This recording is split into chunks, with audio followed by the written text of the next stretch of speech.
Welcome back to Celebrity Radio. It's Alex Belfield talking to some of the world's biggest stars and some of my favourite people. And we've got one for you today. A man I've seen on the stage many, many times, but never spoken to in person. He's the star of Love Never Dies and, of course, Les Miserables. It's a delight to talk to Ramin Karimloo. How are you? I'm great. How are you, Alex? Do you know, not as good as you. When I watch somebody like you on a stage, it is obvious what the X factor is and the fact that you're born to do it. You do make it look awfully easy, and I hate you for that.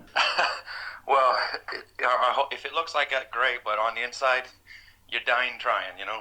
It's so brilliant that you've had these big roles, but it's not surprising in a way. When you've got the type of voice you have, you were born to play Jean Valjean and Phantom and these mega roles. I suppose there's no greater compliment, is there, when Andrew Lloyd Webber picks up the phone and says, will you come and do the business? Well, you know, I'm forever grateful for that. And, you know, at the time, I guess ignorance is bliss because I didn't... It's when I hear it back now, I think, wow, that was kind of a big deal, you know, that was amazing for that to happen. But, you know, your thoughts at the time is like, oh my God, being called up and you think, can I do it? And there's a lot of work to be done.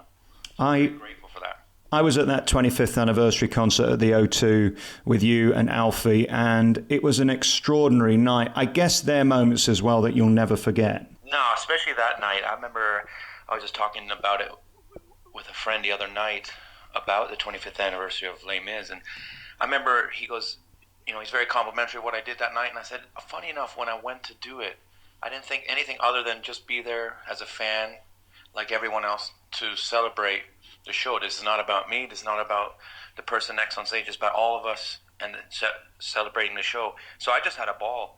And I learned that night, you know, just have fun doing whatever you're doing, because if you're having fun, you're probably doing your best work. And then we look at the caliber of people on that stage with you. Does it ever become overwhelming, not only the 18,000 people staring at you, but the fact that you've got these legends of the show? It means you're up there with the best, but you've got to deliver, haven't you? Absolutely. But, you know, for me to share that stage with the real icon of Les Mis, if we choose one of us actors, is Carl Wilkinson, you know, and to be there, to see him... Especially at that point, that's the first time I seen him. Last time I saw him, before that, was me waiting at stage door, waiting for his autograph. And then when he saw me, he's like, Ramin, I remember you from all those years. I was like, oh my days. The legend himself standing center stage with me. And he's got that extraordinary riff in his voice, hasn't he? It's sort of a very peculiar affectation, but it just worked. Yeah, and that's his, you know, like we've all tried to do it since. But, you know, many times they've tried to... replicate, but you can't duplicate, you know. Let's look at you in your life. Were you born singing? Because it seems to me you can't be trained to have the power and the timbre and the gift that you've got. You know, I just wanted to be an actor. I didn't think about the singing part of it. I never trained as a singer, and when growing up, I listened to the bands like Tragically Hip and Ray Charles, Tracy Chapman, Johnny Cash. Those sort of voices spoke to me because they had a story to the sound, you know. And then when I saw Phantom with Calm, he was another example, but I remember thinking, I want to be an actor because I want to play the Phantom. It didn't quite dawn on me that the craft of singing and whatnot. I just thought, well, I'll just do that because I want to play the Phantom.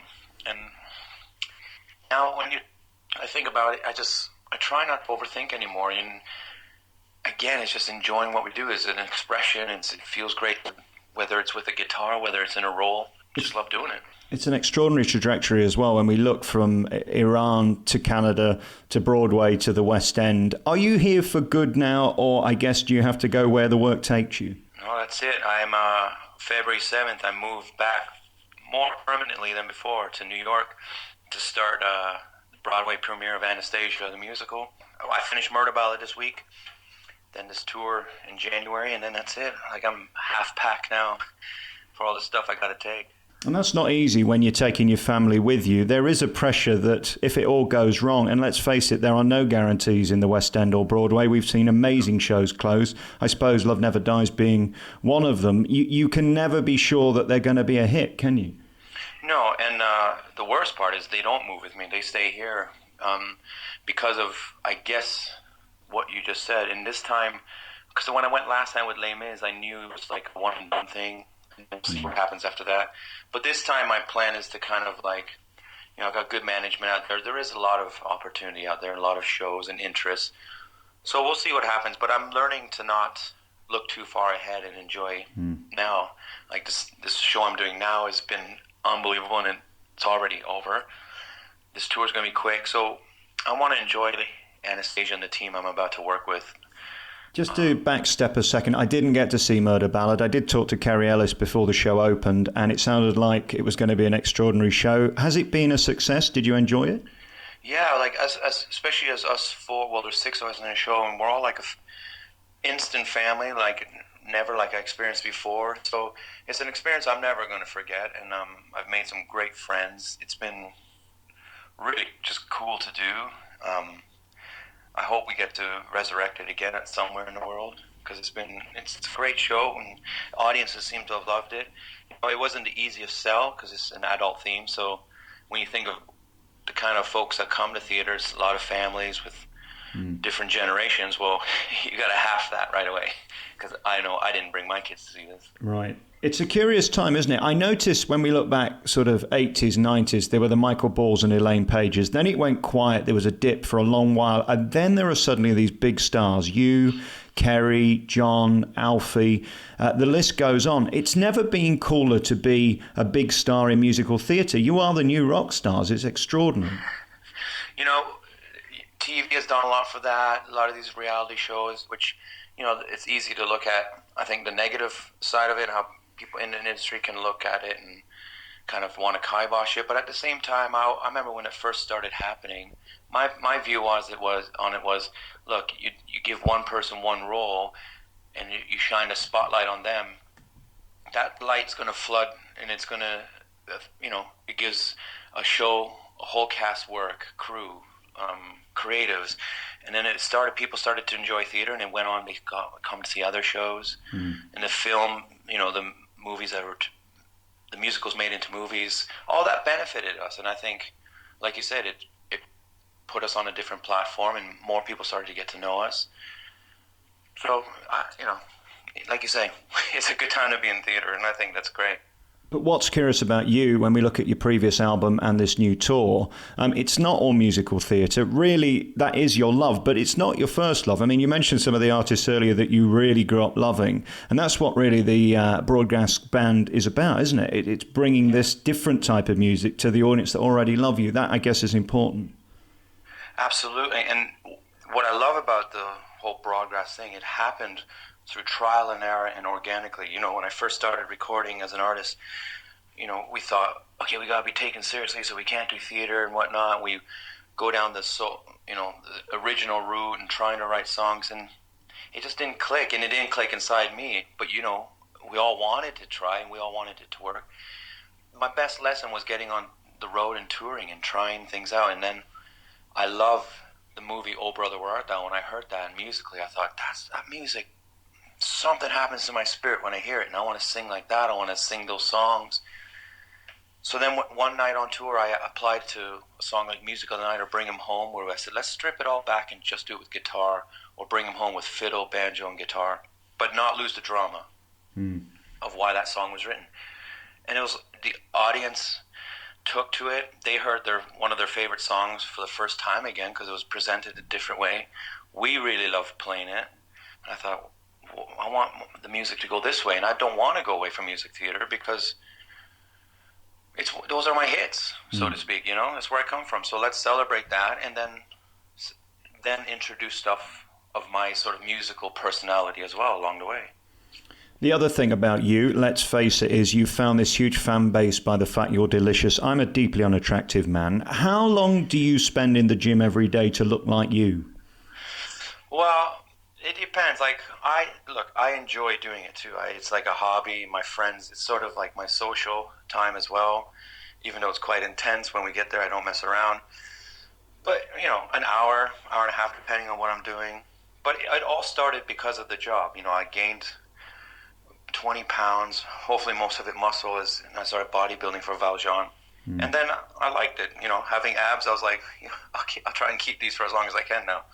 Well, it was interesting, wasn't it? When that first poster was released for the Broadway revival of Les Mis, it was a very different Jean Valjean, and I guess you wanted to do that by making it your own, which is so smart. Well, I didn't want to play it to begin with, because I thought there's only been one Valjean that really spoke to me. Carl Wilkinson's the definitive. What can I add? And what can I do that's not going to just try and be him? And then Cameron, again, I'm forever grateful to him. Cameron McIntosh basically put it on the offer as, can you do me the favor and play Valjean? And I was like, well, how do you say no to that? That's like a friend asking for something. So I said, okay. So I started reading the novel, and I remember in it, it said the guy was in the prime of his life, supple, and I said, whoa, this guy was fit, you know? He didn't and it was an emotional connection to why he didn't allow himself to get broken. So I thought, let's do that. Let's go down the bodybuilding route, get me as fit as possible, because I wasn't fit at the time. So then, you know, if you walk and feel like Valjean, it's easier to play that part at that point. And it ultimately, it made me find my voice as Valjean, because even when Cameron gave me the part, I was like, I don't even think I can sing it. I don't know if I want to sing it. I don't know how I'm going to sing it. And then it all sort of fell into place when I kind of believed myself. Is there any bigger physical workout on a stage than playing that role, especially on Broadway, which, let's face it, has got a slightly more intense edge? Yeah, no, that was, after that finished, I wanted to leave when I still had the energy and love for it. But I said, let's find some roles that aren't so heavy for a while so I don't burn out. It was such a great experience, though, but, you know, my life revolved around that because of the bodybuilding aspect as well. And when I was trying to get to the size I wanted, you know, eating 5,000 calories a day, I had to time it and schedule it and still do the show, still do the heavy strength training. Were you having to do that thing where you wake up at 3 o'clock in the morning and eat a boiled egg and a bit of chicken? No, because I loved my sleep, but I did at intermission when we were doing Valjean in Toronto. So at intermission, I'd have 1,000-calorie shake. So when I bring him home, I'm like, oh my God. Yeah, you don't want windy pops halfway through that, do you? No, absolutely not. That's not what you're looking for. Let's talk about the tour very finally. You're hitting the road in the UK, doing this huge tour in January and the early part of February. It must be exciting for you that you don't need a musical brand above your name. You are the brand. I guess that's the dream for any performer. Yeah, you know, like I said, it all sort of happened by accident and organically. But when I do these tours, I always wanted to make sure this is purely passion project, it's purely fun, and the audiences that have allowed us to keep playing and have joined us and grown with us, it becomes like a big hang for all of us. And all they're going to get to see is 4 or 5 best friends on stage singing as if we're in our kitchen, jamming for them to songs they love to hear and songs we love to sing and play. And it's every time I start, I think, what am I doing? What am I thinking? Why would I do this? And by the end, I'm like, oh, I wish we had, you know, double the amount of dates because it goes too quick. You're one of my favourite people and a phenomenally talented man. Ramin Karimloo is on tour in 2017. You can find out more. Put Ramin into Google and it will come up. I've seen you many times, my friend, over many years, and I wish you all the best. You are one of those rare talents that you can't put your finger on why, but you are unstoppable and formidable, and we thank you for your performances. Good luck on Broadway and have a great tour, won't you? Thank you very much. I'm grateful for you. Thank you.